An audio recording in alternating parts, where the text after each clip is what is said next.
आइए,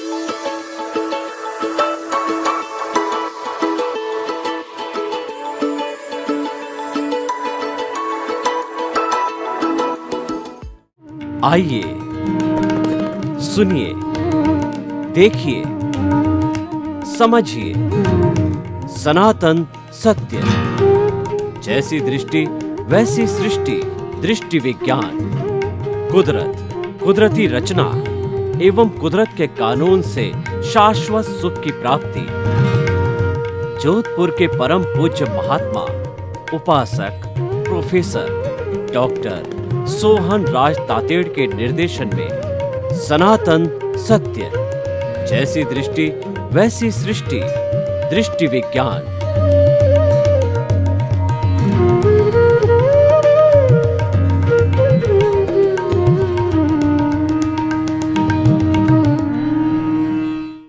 भाइयों और बहनों, मातृशक्ति को नमन। आज का हमारा बहुत सुंदर विषय आर्ट ऑफ विजन एवं व्यवहार कुशलता। बहुत ही सुंदर विषय है कि हम जिस जगत में जीते हैं ये व्यवहार जगत कहलाता है, ये समाज कहलाता है, ये परिवार कहलाता है, ये देश विश्व ब्रह्मांड कहलाता है, जिसके अंदर हम मन वचन काया की सभी क्रियाकलाप करते हैं। और अगर हम समाज से कहें या व्यवहार कुशलता कहें वो न निभाते हैं तो फिर हमारा संपर्क लोगों से नहीं बढ़ पाता है। तो भाई और बहनों, हमारे कहने का अर्थ ये है कि व्यवहार कुशलता का यहाँ अर्थ है हमारा सुबह से शाम तक का, जन्म से मृत्यु तक का जो स्पान जीवन कहलाता है, वह जीवन जीने की कला है, व्यवहार कुशलता कहलाती है। कौन व्यक्ति कितना जीता है ये तो आयुष्य कर्म के अधीन है। आयुष्य कर्म हर जीवित प्राणी का अपना अपना होता है और आयुष्य कितना है किसी को मालूम नहीं। स्वामी विवेकानंद 39 इयर्स की उम्र के अंदर वो देहावसान हो गया था।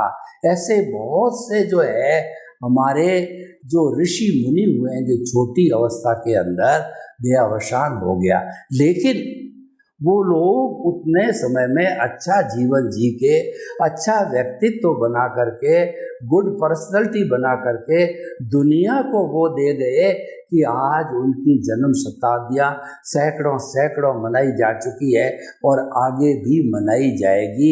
उनके गुणों का बखान किया जाता है।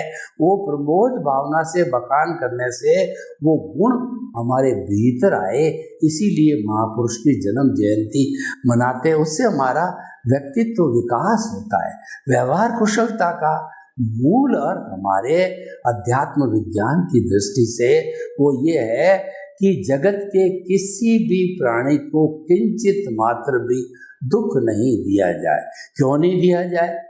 कि छोटा से छोटा जीव से बड़ा डायनासोर्स भी जो है, जो जन्म लेता है वो जीना चाहता है, मरना कोई नहीं चाहता। और कोई भी प्राणी अपने जीवन में दुख नहीं चाहता है, सुख चाहता है। दुख तो जो उदय प्रारब्ध के अधीन आ जाता है, लेकिन वह चाहता नहीं है। तो हमको किसी का जीवन लेने का, किसी के साथ में बुरा बर्ताव करने का, उसको दुख देने का क्या अधिकार है? क्या उस जीव को, प्राणी को हमने पैदा किया?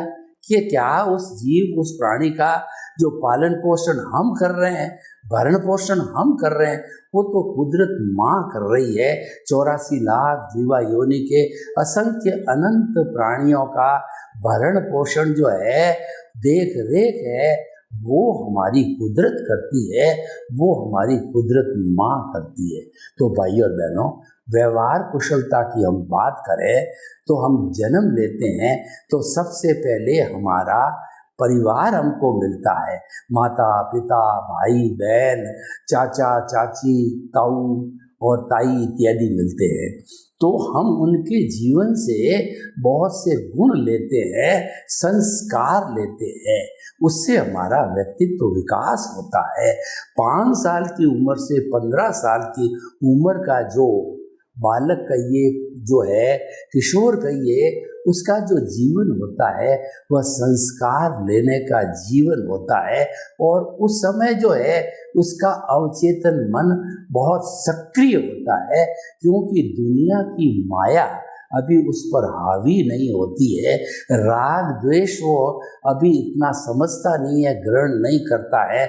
उस पीरियड के अंदर वह अच्छे संस्कार ले लेता है और अपने अवचेतन मन के अंदर जमा देता है, जो उसके जीवन भर याद के रूप में हमेशा काम आने वाले होते हैं। तो यह व्यक्तित्व विकास की जो उम्र होती है 5 साल से 15 साल की उम्र होती है, संस्कार निर्माण की उम्र होती है, विद्यार्थी जीवन होता है और गुणों को धारण करने का जो समय होता है, और वो हमारी आश्रम व्यवस्था के अनुसार ब्रह्मचर्य आश्रम होता है, जिसमें शिक्षक के पास जाकर के विद्यार्थी जो है शिक्षा ग्रहण करता है और भावनात्मक विकास करता है, वो विनयशील बनता है, ताकि कि जब वो गृहस्थ जीवन में प्रवेश करे तो आजीविका कमाने के साथ साथ में अच्छा व्यक्ति बन करके, अच्छा व्यक्तित्व वाला व्यक्ति बन करके और अपना गृहस्थ जीवन का पालन करे। तो भाइयों और बहनों, ये जीवन हमारे परिवार का होता है। परिवार के अंदर माँ होती है, वो बच्चे की प्रथम पाठशाला होती है। मदर, माँ, जो तुतली भाषा के अंदर बच्चे को जो सिखाती है वह मदर टंग कहलाती है। इसीलिए हर एक को अपनी मदर टंग, अपनी जो है कहना चाहिए अपने स्थान की जो भाषा होती है वह प्यारी लगती है, मीठी लगती है, क्योंकि वो माँ के द्वारा सिखाई जाती है। तो भाइयों और बहनों, उसके बाद के अंदर बच्चा जब कॉलेज में जाता है, यूनिवर्सिटी में जाता है, अच्छी शिक्षा ग्रहण करता है, तो जो संस्कार उसको परिवार से मिलते हैं वो पुष्ट होते रहते हैं और वह एक अच्छा मानव बनता है।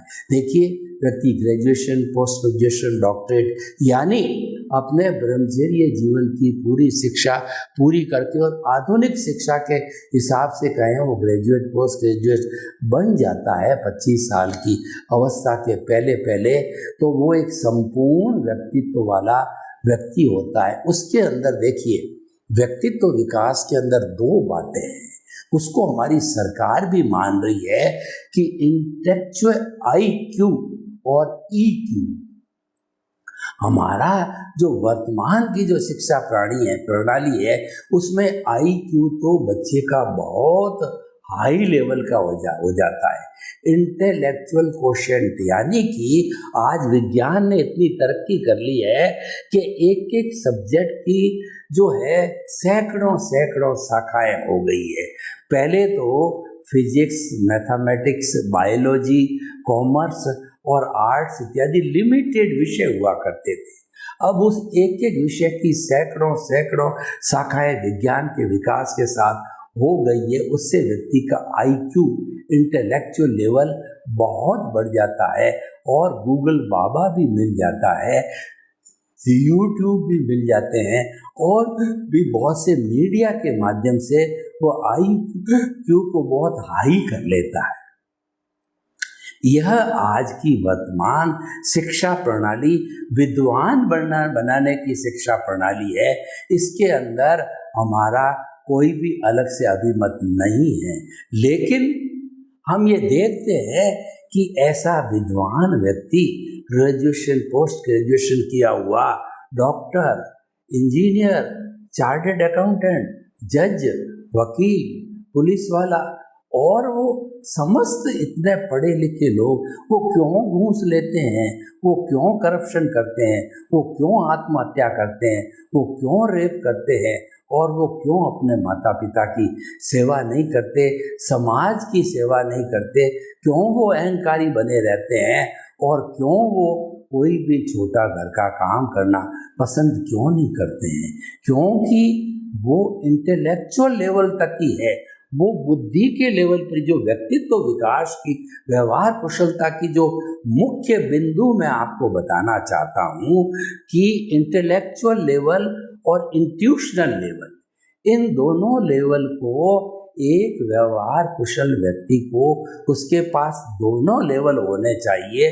और वह प्रारंभ से जो पढ़ाई करे, जैसा मैंने बताया किशोर अवस्था के अंदर जो संस्कारी बच्चा होता है वह तो इंटेलेक्चुअल और इमोशनल लेवल दोनों को ग्रहण करता जाएगा।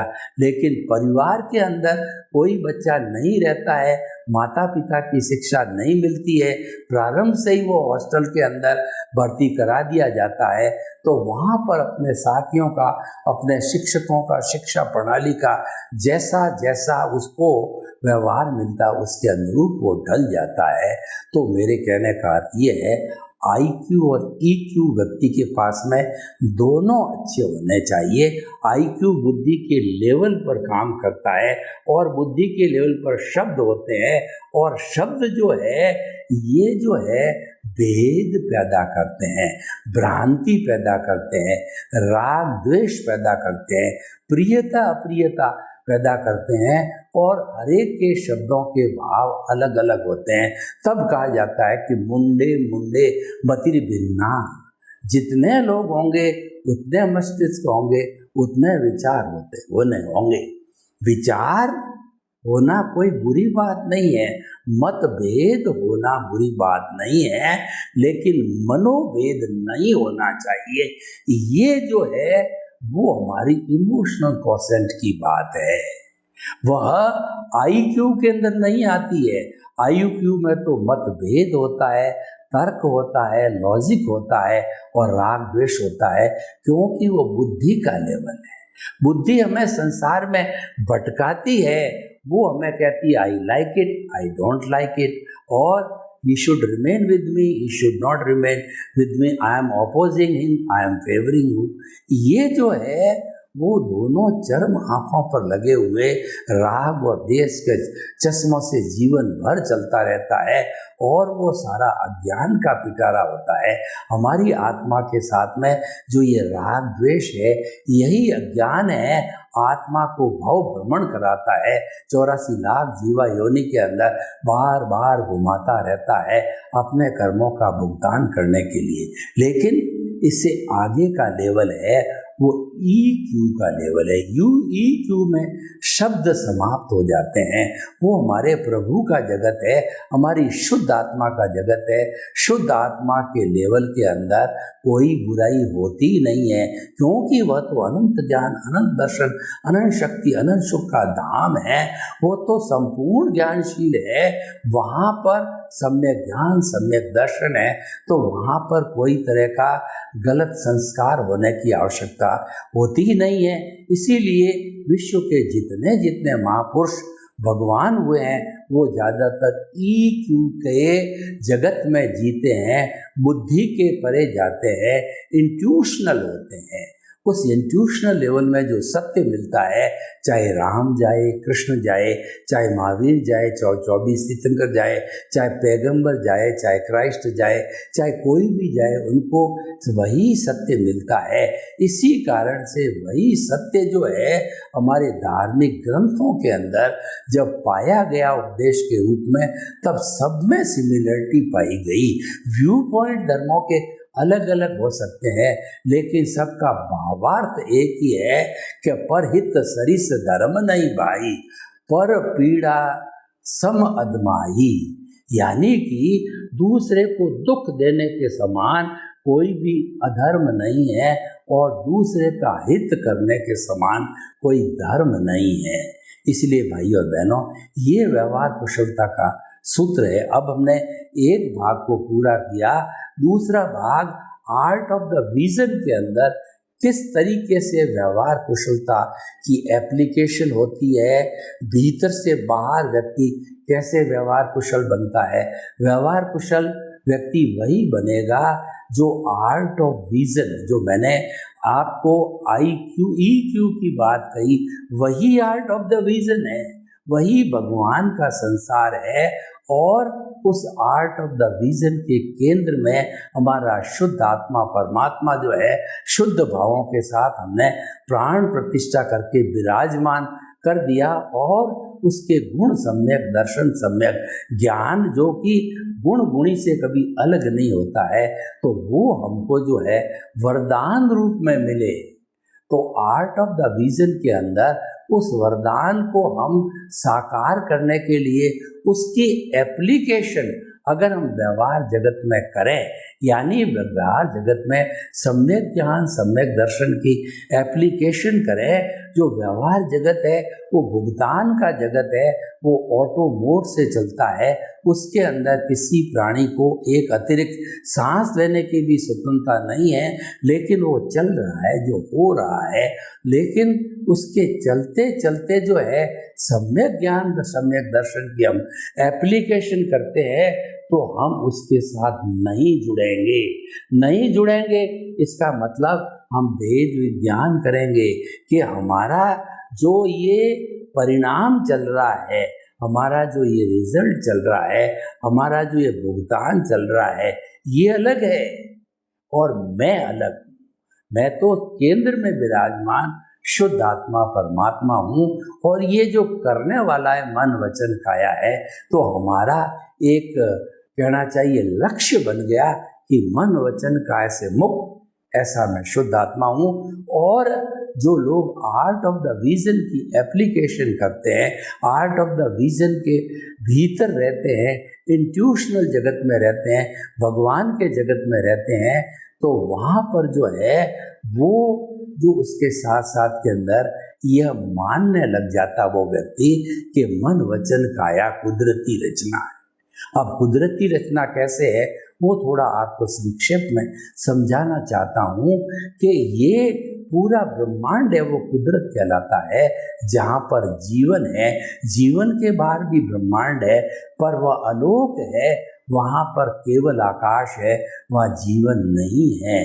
तो इस जीवन वाले ब्रह्मांड के जो है उसके अंदर 6 शाश्वत तत्वों से बना हुआ है। वो है जड़, चेतन, गति सहायक, स्थिति सहायक, समय और आकाश। ये 6 तत्व जो है वो स्थायी रूप से एक सुई की अणी जितनी भी ब्रह्मांड में खाली जगह नहीं है जहाँ पर कि ये 6 तत्व भूत भविष्य वर्तमान में कभी मौजूद न रहेगा। ऐसा कभी होता ही नहीं है और न हुआ है न होगा, क्योंकि ये सनातन सत्य पर आधारित है, ये यूनिवर्सल ट्रुथ पर आधारित है, ये सार्वभौम सत्य है, ये सिद्धांत के ऊपर आधारित है। सिद्धांत परमानेंट होता है, कभी बदलता नहीं है। तो ये हमारी कुदरत हो गई जो हम समस्त 84 लाख जीवा योनि के असंख्य अनंत प्राणियों का जो है वो भरण पोषण करती है और संजोग जुटाती है। वो हमारे कर्मों का भुगतान करने के लिए संजोग जुटाती है, क्योंकि we are the sufferer of the nature, we are the guest of the nature, we are the user of the nature. समस्त पूरे ब्रह्मांड की generator, operator, destroyer, G O D god है, वो भगवान है, वह कुदरत है। तो कुदरत ही सारी व्यवस्था करती है, उसी का ही सही कमांड है, वही मालिक है।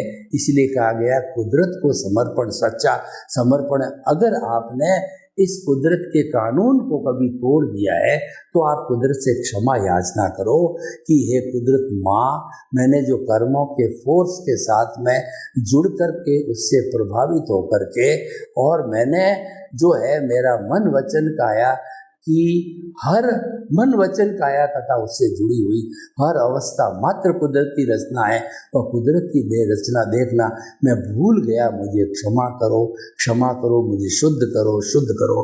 और नेचर माँ दयालु है, कृपालु है, दयावान है, करुणाशील है, वह शुद्ध कर देती है और वह जो है हमको उस दोष से मुक्त कर देती है। तो जब हमने क्षमा याचना की, या दूसरे शब्दों में यूँ भी कहा जा सकता है कि हमने किसी भी प्राणी को कष्ट दिया, अनावश्यक कष्ट दिया, तो हम जो है उस प्राणी के भीतर विराजमान शुद्ध आत्मा भगवान को निर्दोष दृष्टि से दर्शन देकर नमन करते हैं और क्षमा याचना करते हैं, आलोचना, प्रतिक्रमण और प्रत्याख्यान करते हैं कि हमने आपको कष्ट दिया, मुझे क्षमा करो, क्षमा करो, क्षमा करो।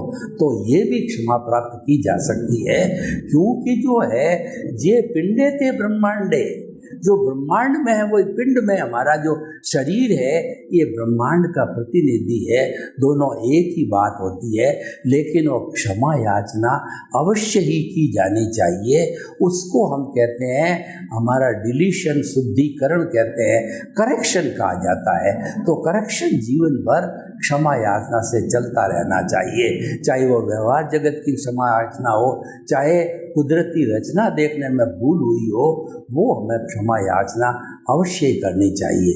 तो भाइयों और बहनों, देखिए कि सम्यक ये तो हमने कुदरती रचना को देखने में हुई गलती की बात कही, और जो कुदरती रचना को निरंतर जन्म से मृत्यु, सुबह से शाम, जन्मांतर के अंदर ये देखता रहता है, तो वह वास्तव में सन्यासी है और वो 2-3 भव के अंदर ही मुक्ति को जाता है। क्योंकि कुदरती रचना देखना है वह हमारा सम्यक तप है। कुदरती रचना देखने के बहुत से लाभ है। हमारा जो सम्यक ज्ञान, सम्यक दर्शन की एप्लीकेशन हो रही है, उसका डेवलपमेंट होता रहता है। उसका डेवलपमेंट का अर्थ ये हुआ कि हमारा मन, हमारा ज्ञानावर्णीय, दर्शनावर्णीय और जो मोहनीय कर्म रूपी अज्ञान है, वो अज्ञान इरेज होता रहता है। इधर तो अज्ञान इरेज हुआ और उधर विज्ञान, सम्यक ज्ञान, सम्यक दर्शन का डेवलपमेंट है। ये प्रोपोर्शनेट होते रहते हैं और वो हमारा सन्यासी जीवन होता है। उससे हमारा वर्तमान का जीवन आदि व्याधि उपाधि से जो है मुक्त होता है। हम प्रसन्न रहते हैं और उसके साथ साथ में कुदरती रचना देखने से हमारे कॉज, जो वो कॉज बढ़ते हैं जो मोक्ष के लायक और सहायक हो। क्योंकि कुदरती रचना देखना यानी कुदरत के कानून का पालन करना। कुदरत के कानून का पालन करने का अर्थ यह हुआ कि शाश्वत सुख की नींव लगाना होता है। ये सब एक दूसरे का टीम वर्क होता है। कुदरती रचना देखना, केंद्र में प्रभु का विराजना और उसके साथ साथ में जो उसके सहयोगी घटक है, निमित्त, निर्दोष, अकर्ता और शुद्ध आत्मा। हमें हर क्षण निमित्त भाव से रहना चाहिए कि कर्ता तो व्यवस्थित शक्ति है, कर्ता तो कुदरत है, मैं तो एक मात्र निमित्त हूँ, मैं तो मात्र अकर्ता हूँ। जब ऐसी भावना रखते हैं तो इस ब्रह्मांड के समझ जीवों को हम निर्दोष समझते हैं। सब ब्रह्मांड को, पूरी सृष्टि को वीतराग समझते हैं। गलती किसी की होती नहीं, दोष कोई होता ही नहीं, दुनिया में कोई दोषी नहीं है। दोष तो मेरे भीतर भरे पड़े हैं, उनका शुद्धिकरण करने से ही मुझे शाश्वत सुख की प्राप्ति हो सकती है। उसको निर्दोष मानते हैं। जो निर्दोष मानते हैं तो हमारा उससे कोई शिकवा शिकायत नहीं है, तो उसके भीतर विराजमान शुद्ध आत्मा भगवान को निर्दोष दृष्टि से दर्शन कर उसको नमन करता है। ऑटोमेटिकल आत्मतुल्यवत का सिद्धांत हम मानने लग जाते हैं, लागू हो जाता है, क्योंकि हमने उसको निर्दोष मान लिया। हमारा उससे कोई राग द्वेष नहीं है। कुदरती रचना देखने से राग द्वेष नहीं होता और नए कर्मों का जो है कहना चाहिए कॉज नहीं पढ़ते, कॉज पढ़ते हैं वो मोक्ष के लायक और सहायक पढ़ते हैं। तो भाइयों और बहनों, कुदरती रचना को देखते रहने से कई तरह के लाभ हमारे होते हैं। कुदरती रचना देखने से जो है हम धीरे धीरे शाश्वत सुख की ओर बढ़ते रहते हैं और कुछ ही जन्मों के अंदर हम मुक्ति को प्राप्त हो जाते हैं। कुदरती रचना देखने का अर्थ ये हुआ कि हमारे जो है वह जीवन के अंदर खुशहाली आने लगी है।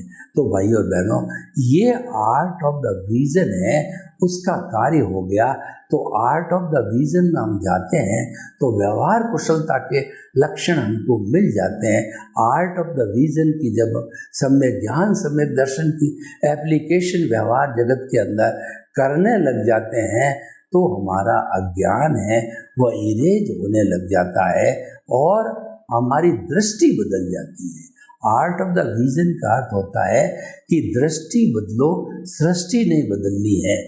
मन वचन काया को हमें कोई तरह का त्याग में, पचकान में और जो है अन्य चीज़ों के अंदर सुधार करने का, रेक्टिफिकेशन करने का प्रयास करना विषय हमारा नहीं है। हमारा विषय तो मात्र जो है दृष्टि को बदलना। वो दृष्टि क्या है कि हमारी जो भ्रांत मान्यता है, हमारी जो रॉन्ग बिलीफ है, उसको समाप्त करके राइट बिलीफ के अंदर आना है। क्योंकि जितनी भी ये रॉन्ग बिलीफ होती है, ये तो जो है हमें भटकाने वाली। इस तरीके से आर्ट ऑफ द विजन की एप्लीकेशन करके हम व्यवहार कुशलता को प्राप्त कर सकते हैं। सर्वे भवन्तु सुखिनः, सर्वे सन्तु निरामया। लोग के जीवों को सुख मिले, शांति मिले, आनंद मिले, प्रेम मिले, सौहार्द मिले और हम सभी आर्ट ऑफ द विजन को प्राप्त करके व्यवहार कुशल बने। आपके प्रति मंगल भावना। ओम शांति।